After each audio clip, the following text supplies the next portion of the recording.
Hey there, if you like this video, please remember to sub, like, comment, and maybe check out some of the other ones on the channel. Now on to the main event. The never-ending franchise. I despise the very concept of franchises. Okay, maybe that's a bit too hyperbolic. Why don't I explain myself a little bit? Have you noticed that there's a number of gaming franchises that go on forever, even when they've run completely dry of any originality or ideas, and all every single new installment brings to the table is the same old crap, repackaged with a slightly shinier wrapper? Of course you have. How could you not? You'd have to be a hermit, living on a mountain far from all civilization to be able to ignore the just atrocious number of run-of-the-mill or low-effort sequels we see pumped out by these established franchises. It doesn't even matter the genre. From shooters to third-person adventure games to serialized sports game releases, every single one drowns in these pieces of refuse. There's no escape from the all-encompassing brandification of video games. Why? Why do we put up with it? And no, I don't mean why do the publishers keep getting the devs to run on the treadmill and shovel this feces out the door. That's an obvious answer. It's not even worth repeating at this point. You know it, I know it. The same answer you'll get to any question regarding why greedy publishers do anything. The bottom line. What inspired you to build a second Krusty Krab right next door to the original? Money! They don't need more of a reason than that. But what I really just have to wonder is, why do we, as an audience, put up with that crap? People obviously keep buying into these franchises. It's why they aren't allowed to fade away, even when it would be the better course of action, even when they've lost all dignity and become horrid, twisted parodies of themselves. Are you the problem? I mean, you see it everywhere. One great example is the modern Halo fanbase, especially during the recent Fire 343 drama. I have seen one sentence parroted by the biggest, most vocal of imbeciles over and over again. Why would you want Microsoft to fire 343? What if they stop making Halo games altogether? Do you want the franchise put on ice? Yes, yes, yes! That is literally, exactly what I want. I just cannot comprehend this mentality, like at all. What are you defending here? Why do you want these things to go on forever? Are you just afraid of endings? It honestly does make one wonder. Is this just something to do with our psyche as human beings? Maybe there actually is a link between our fear of the universe and all things being finite and victim to entropy, a fear of our own mortality, and the same thing actually applying to our favorite things. Maybe to some of us, seeing something go on forever, even in a twisted zombified form, is somehow still less scary than just accepting some things have to die. Do you feel this? All good things come to an end. I love Halo. From CE to Reach, I love that series. I made a half-hour video about what Combat Evolved meant to me. It brought me hundreds of hours of joy and happiness, but the story was over after 3.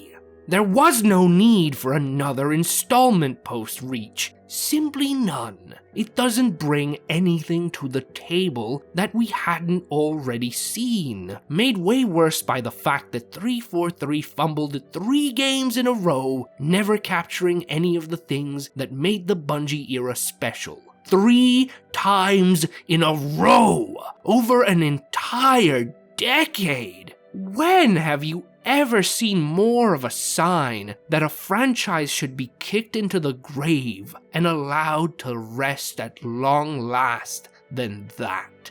Is it crazy to want something that has clearly run its course and is out of any decent ideas, something only being continued for the very sake of brand recognition, to just die? I don't know, maybe I am insane. Maybe the fact that I hate seeing the bloated, rotting corpse of things I used to love being puppeteered on strings to keep on dancing for spare change for the rest of time is a me problem. But see, I doubt it. I have to believe that people are better than that in general, that they enjoy it about as much as I do, which is not at all. That it bothers other fans of things that once brought joy into their lives to see them be utterly and completely defiled for the sake of one more yearly installment, one more reskin, one more reason for the consumer to shell out some cash.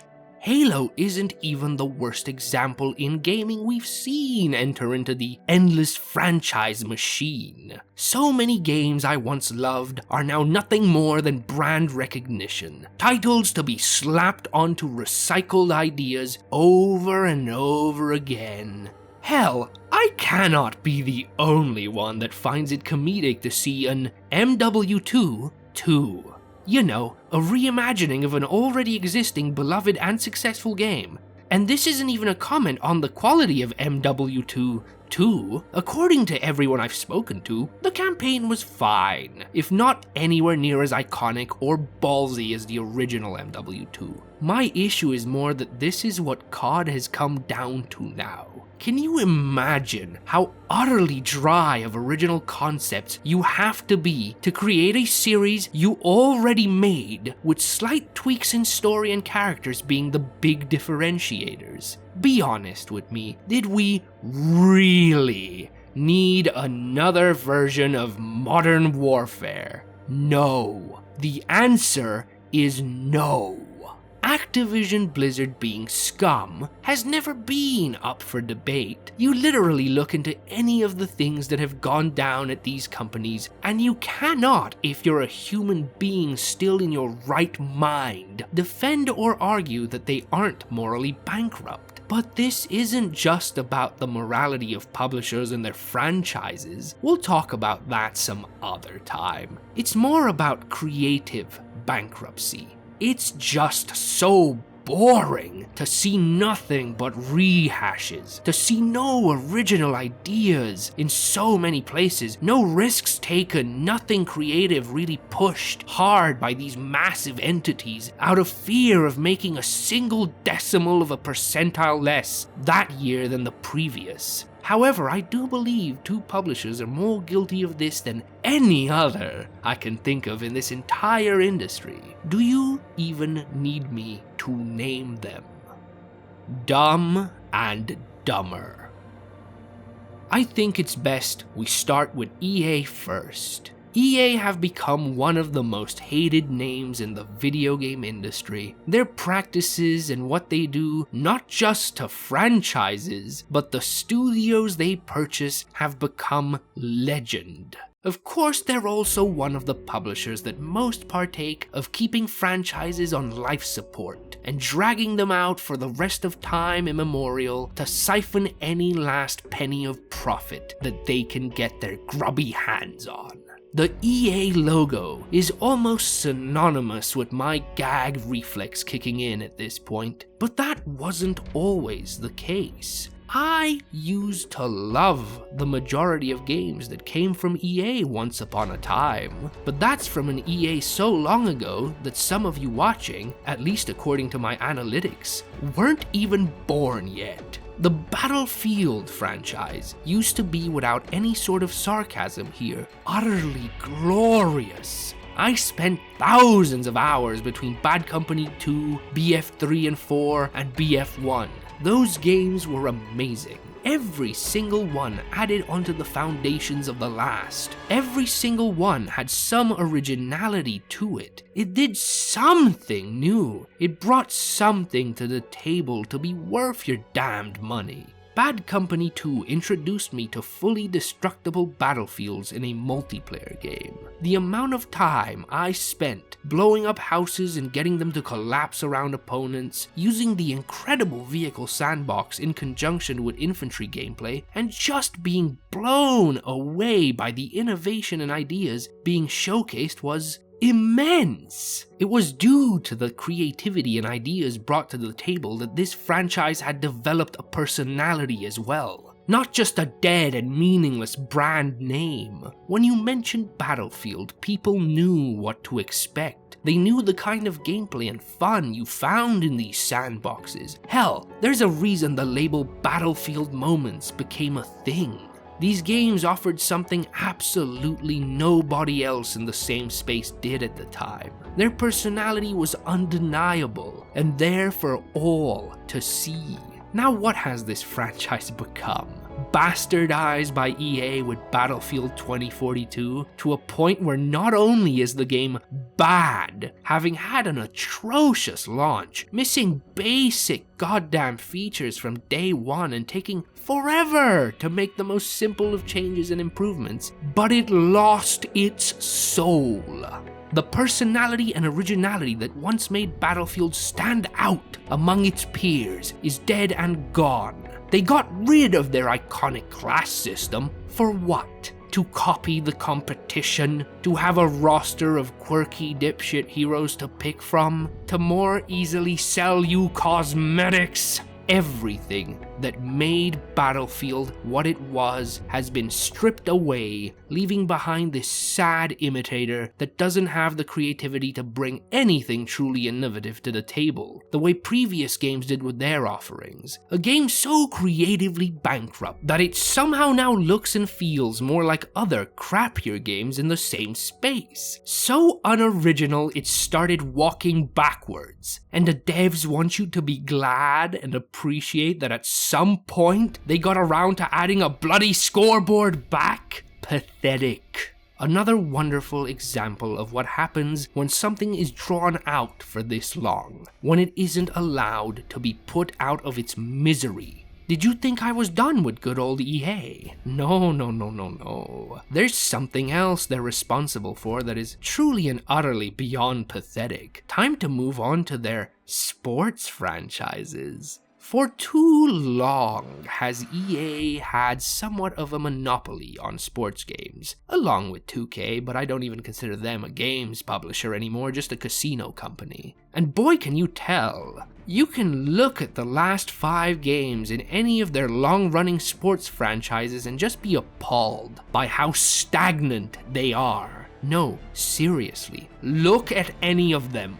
FIFA, NHL, Madden, UFC, PGA. At least we won't see any EA FIFA games for much longer. How little truly improves between releases. EA and their sports games are really the poster child for taking something and slapping on a new coat of paint before rolling it right back out to the public. Again, this is statistically from a time before some of you were even a fertilized egg yet, but I recall a time when sports games used to be fun.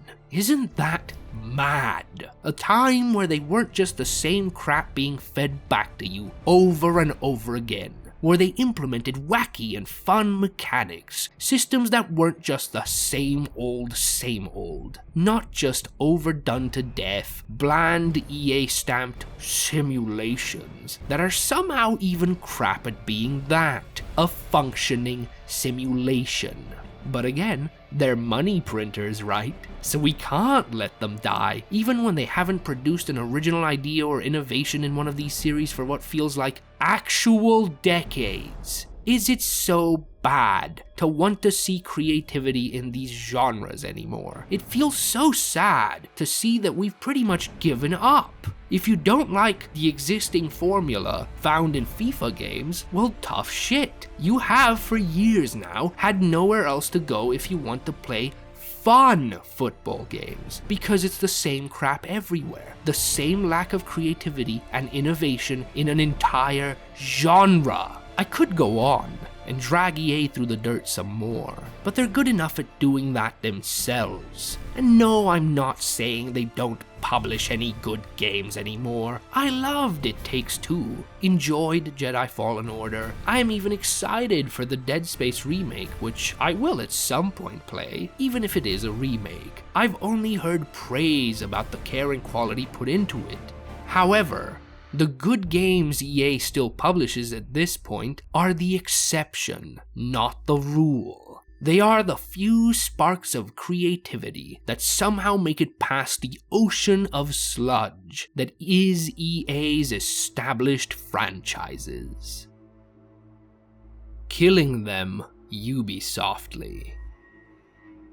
Oh boy, we've made it to the main event. Shut up. I know it was predictable. It was visible a literal mile away. There's no way I wasn't going to go after good ol' Ubi. I mean, have you seen their games of late? We live in a world where when someone says the Ubisoftification of games, most people who partake of this hobby know what is meant.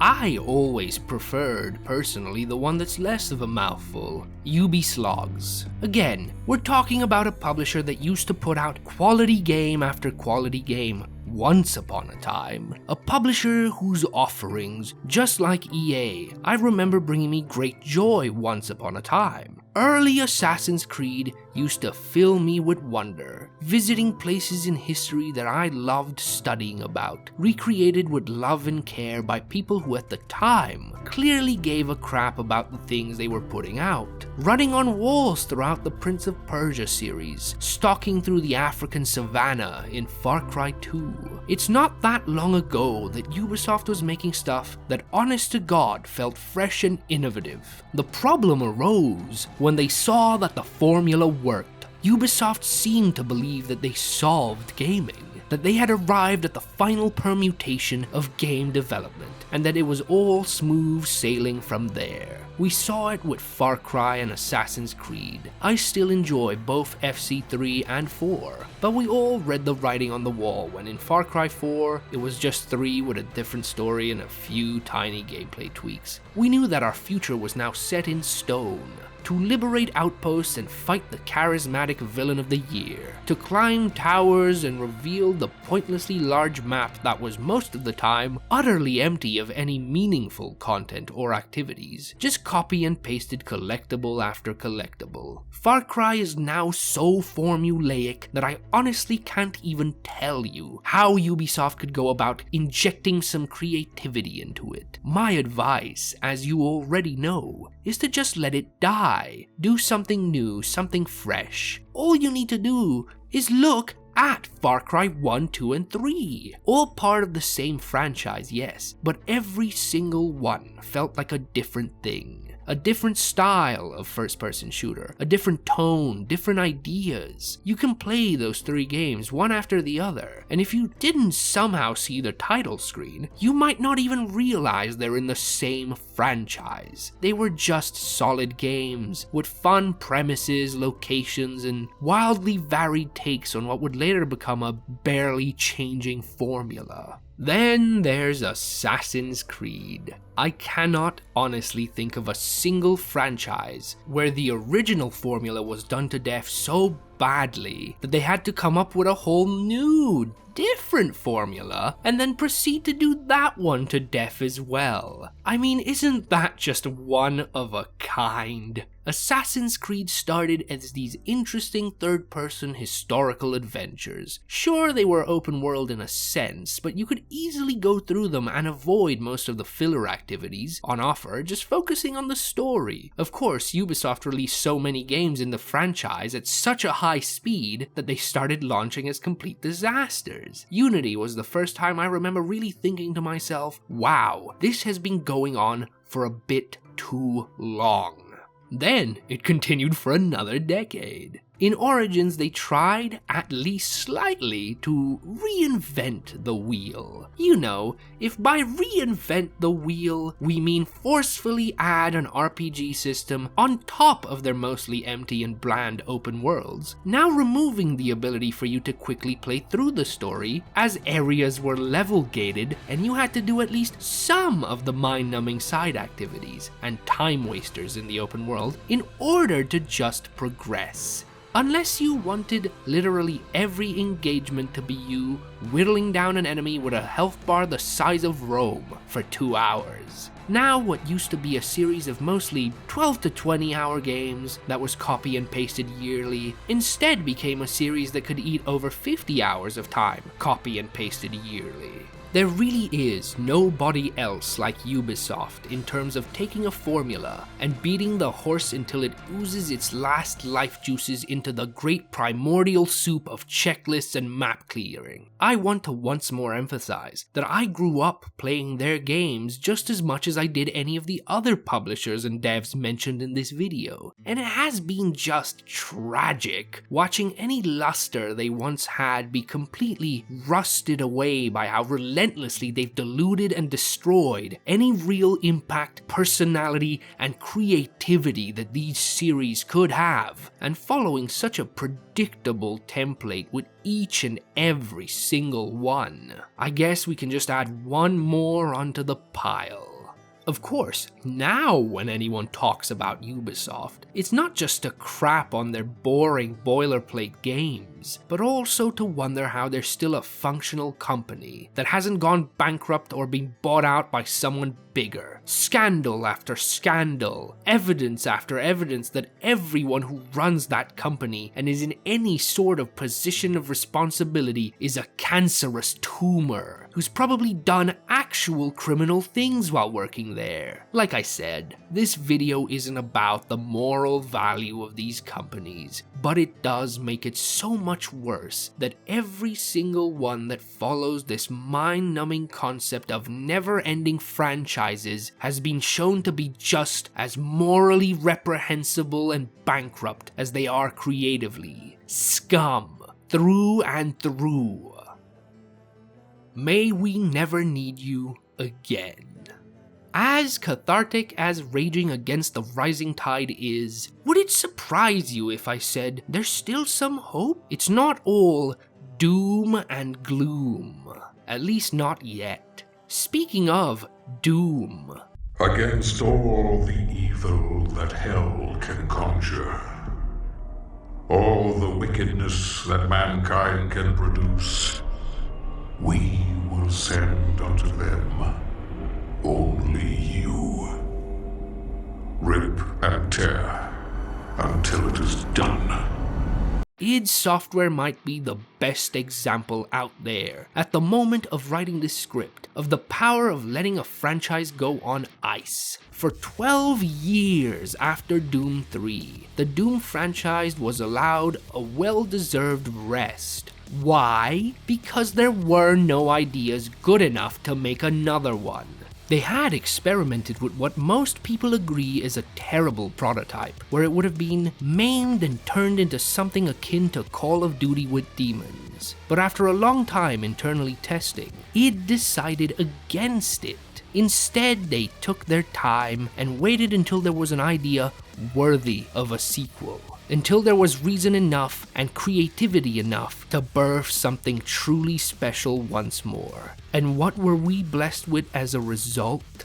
Doom 2016 and Eternal. Two of the best, not just FPSs, but video games to come out in the last 10 years, with gameplay that completely went against the grain of the modern FPS and its massive stagnation at the time, with a soundtrack that could shake your soul awake from a coma, with none of the scummiest practices in the industry. Doom was allowed to die only so that it could be reborn to rip and tear once more. This is exactly why I advocate for putting franchises, even ones we like, on ice. Let them fade away if necessary. Because when games are actually made as a result of passion and creativity, and there being an idea behind it all, not just the need to continue using something due to brand recognition, well, that's when we get actual masterpieces. And these two releases truly were. They took everything that made the original so great and managed to innovate in just the right places and make just the correct changes and additions to revitalize that old gameplay style and turn it into something new, something even more aggressive and adrenaline pumping.